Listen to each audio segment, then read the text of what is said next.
everyone. Welcome back. We hope you're all having a great time so far at the conference. Quick reminder to post your takeaways that you'll get from this masterclass on social media using the hashtag PMLNDAPAC, and you may become our next L&D champion. So now let's jump right into it and welcome our masterclass speaker, Tim MacCartney, Senior Vice President, Asia Pacific at CoachHub. Tim is a business builder and transformation leader presently charged with the exciting task of introducing CoachHub, the digital coaching platform, to leading organizations in the APAC region and building a world-class market-facing team. He has worked with some amazing organizations like Korn Ferry and Miller Heiman. Tim has also held prior regional general management and sales leadership roles at Global Data, the fastest growing business intelligence company on LSE and CEB, and now Gartner.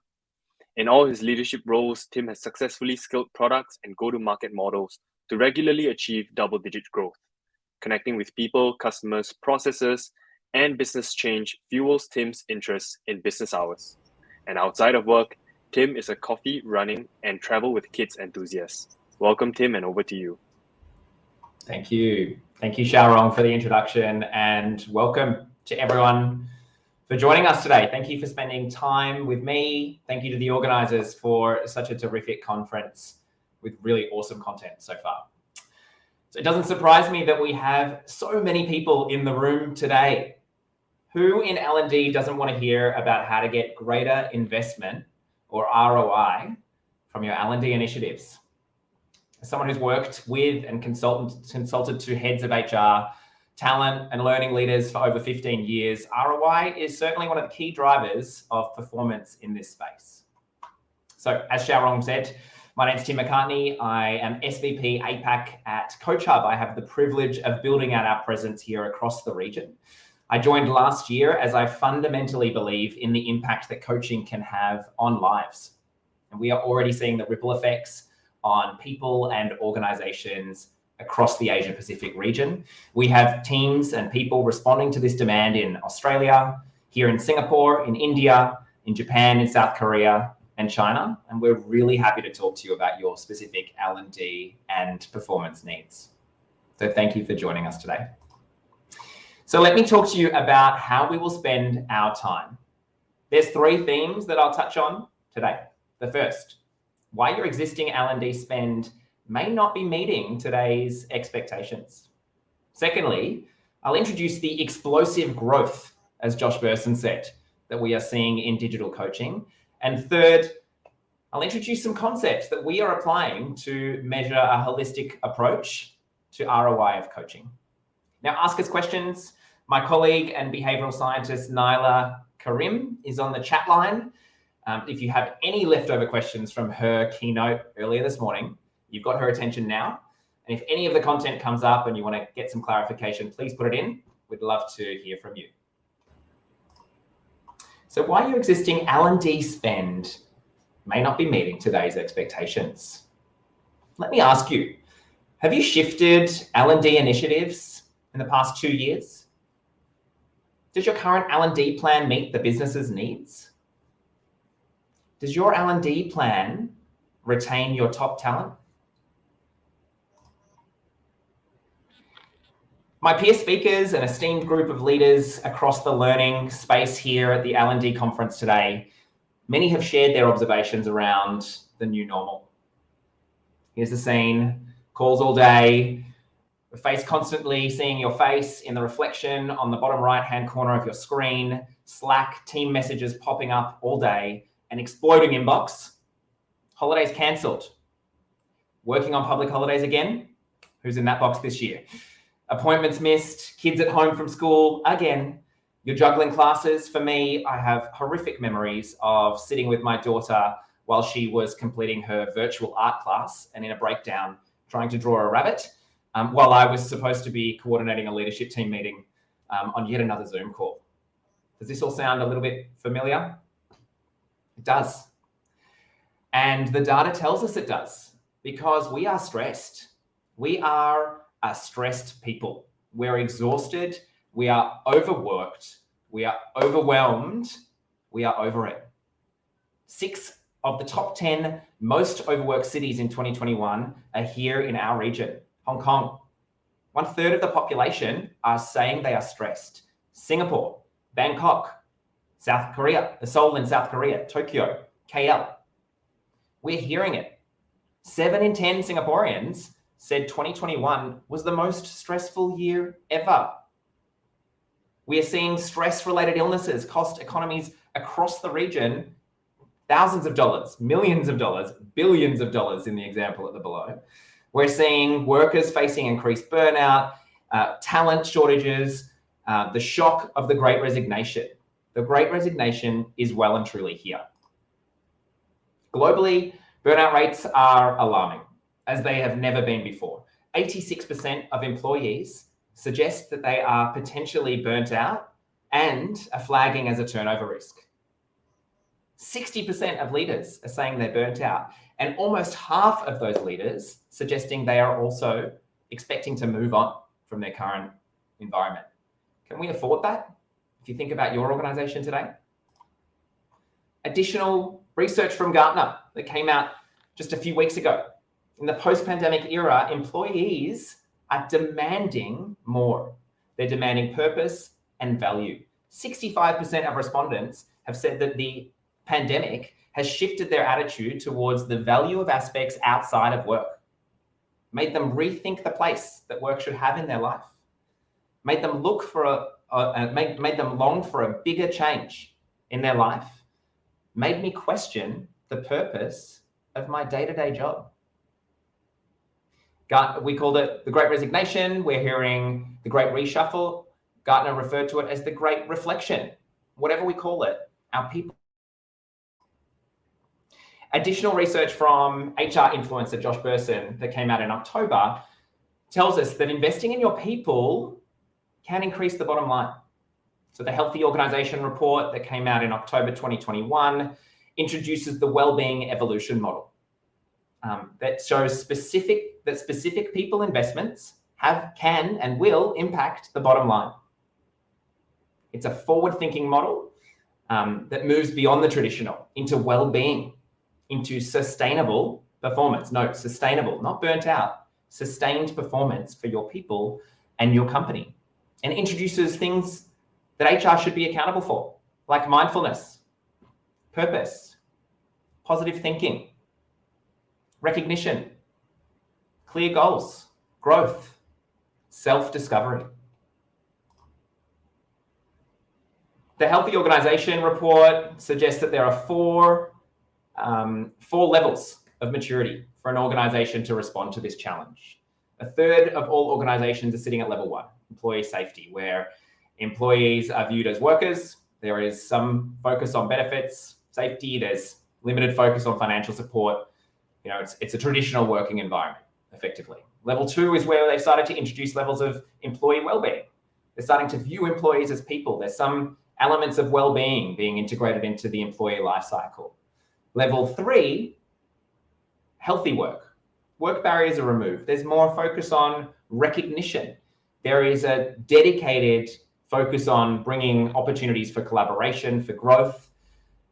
And then we have the top 15% of organizations considered healthy. There is a strategic, holistic view of well-being embedded in the culture. There is a focus on work. There's a focus on workers and the organization. And active leadership actively supports this. I mean, doesn't that sound like the type of organization that we'd love to represent? And we should.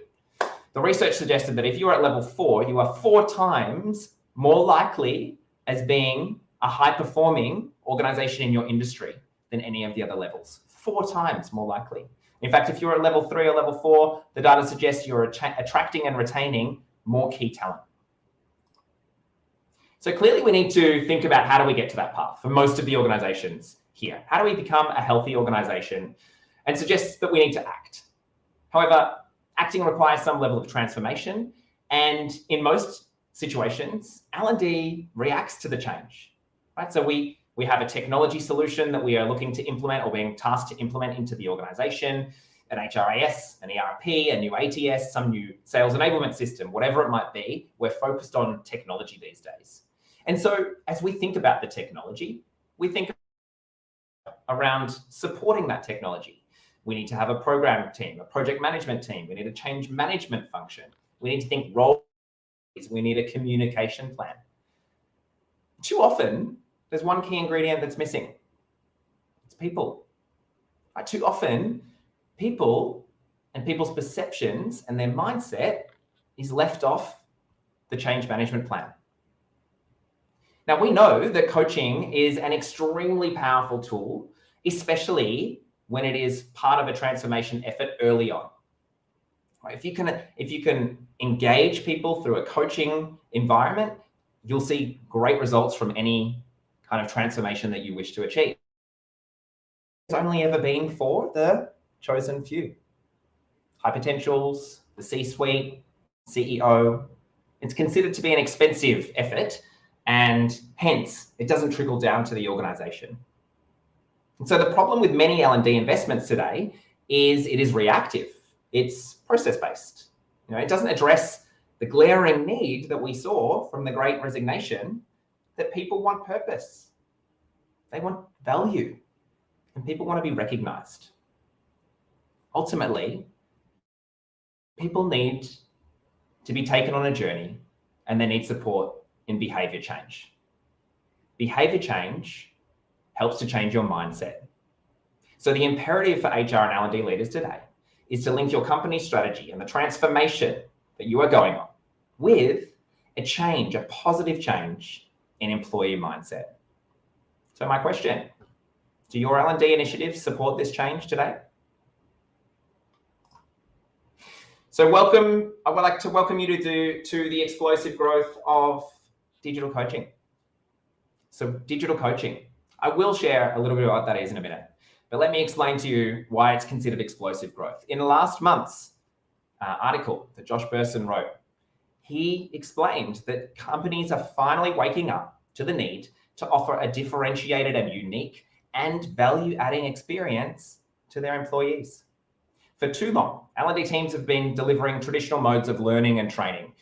Decades of research stemming from Ebbinghaus have shown us that much of the content taught and conveyed in a classroom or through formal training setting, it's lost upon exiting that learning environment, when we go back to our day job. Let me give you a quick personal example. Last year, there was certainly a moment where I wasn't sure I would ever leave the lovely red dot that I live here in Singapore. Travel seemed far off, and as Xiaorong said in my introduction, traveling with kids is one of the reasons that we've enjoyed living in Singapore the last few years. So I figured, let's rent a car and explore this great little island that we live in. However, having not driven for a few years, we needed to get our licenses set up. So my wife and I crammed, we read the books, we studied the modules. I'm really relieved and happy to say we successfully passed the driving test. Started driving on the roads here. It was literally days, weeks, and certainly months later that we started questioning ourselves. What do the zigzag lines mean? What am I supposed to do when I get towards a zebra crossing? The other cars don't seem to be doing that. What is my reaction when my phone is ringing? What am I supposed to do? And what's the rules suggest? And can I pull over on the expressway here in Singapore? If only I'd had some reinforcement when I was on the roads to remember those road rules. Now, I'm not saying that I'm a bad driver. That's not the intention here. But what if we had somebody who was giving us a constant reminder of that purpose, that drive that we demonstrated in that specific moment? So sports people get it. Celebrities have access to it. Our Olympians have proven their successes of coaching. And now businesses have seen that their talent can access and they can achieve through it. So what is coaching? Well, before I explain what coaching is, let me explain what coaching is not. So coaching is not mentorship.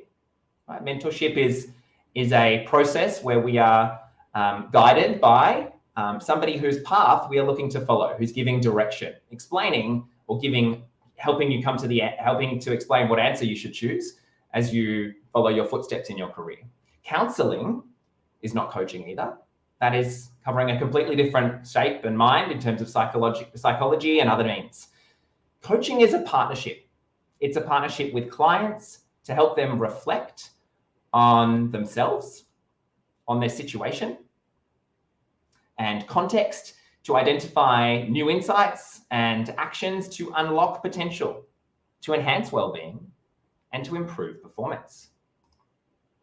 Digital coaching takes it to the next level in that it is a technology-based live coach-to-coachee collaboration enabled by secure digital communications. And that's what I'll emphasize. It's secure. A coaching conversation is required and needs to be confidential. It's a safe space. Hence, when delivered digitally, needs to be encrypted and meet all the security requirements of GDPR and ISO, etc., in order for it to be safe. It's scalable because it's delivered by a tech platform, full stop. And because it is technology, it has measurable outcomes for individuals and organizations.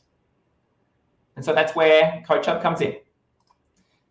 So our mission is to democratize coaching for people of all levels worldwide. From our humble beginnings just a few years ago in Berlin, we have seen organizations adopt this model where they are looking to engage their workforce in a different way. And we are responding to that demand because we're growing our presence here in the region. Now, digital coaching, because of its scale, means it impacts more people, which in turn means it can drive more sustainable results throughout your organization, like stakeholder confidence, like increases in employee engagement. It allows you to attract and retain some of the top talent because they are feeling invested in. It helps you develop a more resilient workforce, and importantly, decrease the waste, the L&D waste, the spend that we've been using in traditional means and traditional ways that isn't getting the results, to help us input on strategic initiatives like diversity and inclusion, transformation, and like leadership. One of the key is for leaders, first-line leaders, business leaders, aspiring leaders, to have an outlet for them to develop themselves. And that's where CoachHub's holistic coaching framework comes in. So we pulled in elements of neuro-leadership, of positive psychology, etc., to create a rounded framework that has two objectives here. It's to help you grow as a person and inspire as a leader. Things like balance, strengthening resilience, things like presence, being yourself fully, being comfortable in the here and now and find personal balance within yourselves, purpose, performance as a leader, setting clear goals, inspiring your team, finding solutions, empowering others, and communicating clearly, constructively, and creating an environment of continuous feedback. And coaching works. Through digital coaching, we're able to assess some of the key trends, and these are up on the screen right now. 38% of people who are going through a digital coaching initiative are working on time management. 37% have said that they've been able to work on their emotional regulation. 42% working on conflict management. How many of us have worked in an environment that's hostile? We haven't had a boss that we could communicate with. Perhaps we were feeling somewhat harassed or uncomfortable. Perhaps we had an environment where the work from home situation was just incredibly stressful and people didn't really seem to understand. Coaching allows us the unique and safe ability to address some of these topics. And technology that CoachHub's created supports the coachee and the complete journey. And one of the key things that we bring to the L&D space is the ability to match coaches to coachees. Traditionally, in any coaching environment, HR has had a very heavy role to play to identify from the business that there are people who could could require some coaching, to find the money at the time, which was typically very expensive for traditional coaching means, to then go out in the market and find a coach. And typically, we found there's a single coach that's assigned to a company, or a coach that's friends with the head of HR or the CEO, etc. That creates a sense of bias and can create an uncomfortable situation where perhaps some of the information isn't being captured and in a safe environment. We've removed any of that burden. We've stripped it away. And we created an algorithm where coachees, the participants, invest in the platform themselves. They put their requirements, their interests of what kind of coach they want to have a rapport and relationship with. They put preferences in terms of gender, in terms of age, experience, industry, management level, etc., and put it into the system. And our algorithm finds, out of 3,000 coaches that are part of CoachHub, we find 3 that we recommend as the best fit for them. And we match them up and then start them on the journey, which integrates into calendars, has a self-assessment there to help match them, to help assess yourself against the holistic framework, which then allows the coachee to think about the focus areas they want to work on. The digital coaching is offered via the app or on the desktop, like this situation, and is an unlimited amount. It's available as much as you want. You can consume it as much as you need through this platform. And between the coaching conversations, we provide exercises, videos, activities to work on. For example, yesterday, I had a reminder pop up on my app to suggest that I should take time out for a 3-minute meditation, which I can tell you I did. I felt much better for the rest of the afternoon. So digital coaching is here. It's creating a category in the L&D space, which you hadn't seen today. And so that drives the requirement to understand, how do we measure the ROI here? And so let me start to take you through the meaty part of the section of the presentation today on how leading organizations have applied a holistic approach to measuring ROI. Now on the page here, you can see a typical ROI calculation on the value of coaching. Right, so this is a traditional calculation that you would use for any ROI type assessment. So we're looking at benefits, taking away cost over the cost of coaching, times by a rate here. Okay, so just to break it down, the cost of coaching is going to be things like the financial cost, the investment to pay for the coaching situation, the time of HR, right, to coordinate this in hours, the time of the coachee away from their day job, away from work, the investment of the environment, and some of the benefits are things at an individual level, at a team level, and organizational level, right? So individual performance, team, additional performance or outputs, or increasing the success of their projects, etc., and organizationally being a coaching culture.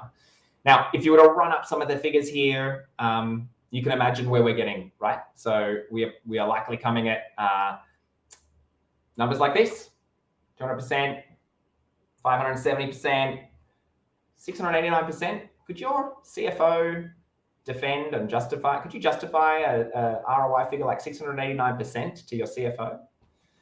So probably not. But researchers said that even at the lowest estimate of 37% ROI, coaching would be well worth its investment, right? So we already believe from a research point of view that there is a good level of investment from coaching as it stands today. But all this simply means is that we need to go beyond the ROI of coaching as a number. We need to move away from simply looking at this as pure dollars and cents here. Coaching research is just coming of age. So the early 2000s, we were looking at coaching as a service. We're now starting to look at coaching as an evidence-based practice, and that's led by leaders in this field like Jonathan Passmore. And through thinking about coaching in this evidence-based way, we're starting to create and see a new evaluation approach, which I'm introducing to you all today. That's the coaching value chain. Now, I'm going to walk you through it to that right now, and then I'll walk you through how you might apply something like this in your organization. So rest assured, there'll be some help here. So there are 4 components of the CVC, or the coaching value chain: inputs, outputs, results, and value creation. However, there are 2 areas that we also need to take into account to assess the success of any coaching engagement. Context. So what's the environment like? Are you set up for success? Is there engagement and interest from the leadership team for this coaching activity to take off? Assumptions and having a sense of some of the hypotheses. So if we go through this, what do we think will happen? All combined to create the coaching value chain. So I'll detail a little bit further what we mean by the top row here. So inputs are the client and the coach, right? The coaching intervention itself is taking place as an input. The coaching contract, so the agreement between the coach and the coachee on how long and what we're trying to achieve. And general coaching readiness and motivation would be the key simple inputs we'd be looking at. Now, outputs are things like reaction to coaching. So how engaged is the coachee? Are they interested? Are they open to this? Are they supportive? What's the working alliance between the coach and the coachee?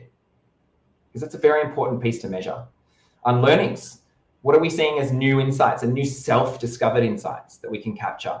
Mindsets, like what shifts are we seeing in mindset, skills that we're acquiring? And then as we think behaviors, how are we actually applying those out in our day-to-day life, creating different reactions and new patterns? Now, results often speak for themselves, but to clarify here, from an individual, it can be things like clearer communication, it can be more focused time that we're spending, it can be higher satisfaction, and if you're in a commercial or P&L facing role, it's goal attainment, budget attainment. And in teams, things like better conversations, improved collaboration, or feedback that there is enhanced work performance. That all feeds into the value creation at an organizational level. Can we see an increase in employee retention? Is there an increase in engagement? Are we seeing an increase in revenues, profitability, income generation, customers as advocates? I mean, those are the greater goal that we're trying to achieve with any of these sorts of learning initiatives. So how do we get there? Well, important is that you need to start the conversation. You need to start somewhere, right? And start with the business and start with a goal in mind. So the CVC can help you shape that. So let me introduce you the 5 steps to the coaching value chain. So step 1, we start with the end in mind. So let's work backwards. So value creation, what are we trying to achieve here? The business objectives. What are the business objectives? What are the business needs that need to be addressed? That's the big goal inside. Results. What changes for individuals as a result of coaching? What are the expected results that we're looking for? What's different when the program was a success versus having done the program in any way at all? Outputs. What's the expected usage and satisfaction? Have we clarified that? What do coachees need to learn? Do we have a sense? What behaviors do we expect of participants? Are they open? Do they bring in a true sense into the situation? And finally, input. So who are the right participants? What group are we attaching? What's the length of the program? Framing it, and what other programs are serving the business goals? Are there assessments we have in place? Is there a wider engagement program underway? Some leadership attributes that we're working on as well, all important to take into account. Step 2, let's understand the context. Right? So we talked about the context earlier. There's some questions here to help us think about contextual factors. The individual. How motivated are they? Does the individual have a readiness for change? What's the relationship between coach and coachee? How much does the individual believe to have the capabilities to handle general situations? As we look at the team, so is the line manager supportive of the coaching? What's the relationship like between coaching, participant, line manager, and is there a safe environment? Really important. Does the environment itself allow for coaching learnings to be implemented? And then the organization. Is coaching seen as a remedial or as a benefit? In parts of Asia, coaching has traditionally been seen as something for improvement, performance improvement. Is that something we need to be aware of? Is coaching advocated at the executive level, and does the organizational culture support coaching? Step 3. We've gathered the information. Now we want to document what are the assumptions. What are we assuming would be the situation we're walking into as we embark on a coaching journey? Some examples here. Emerging leaders are excited to get access to coaching, and we anticipate and assume they're going to engage regularly and openly. Perhaps emerging leaders have no prior experience in management skills. Line managers are supportive of the coachee, and our organizational culture supports the process of coaching. Document those down so you can get a clear view in terms of what we can assume would be the outcome. And that then leads to step 4, which is creating the hypotheses. Help to understand the hypotheses you want to test in and through the program. Will participants have a high readiness to change? And will that benefit them? Will coaching benefit them the most? Will leadership support enhance the successful outcomes? Or hypothesis 3, coaching will be most successful when there is a safe space to try out learnings and new behaviors.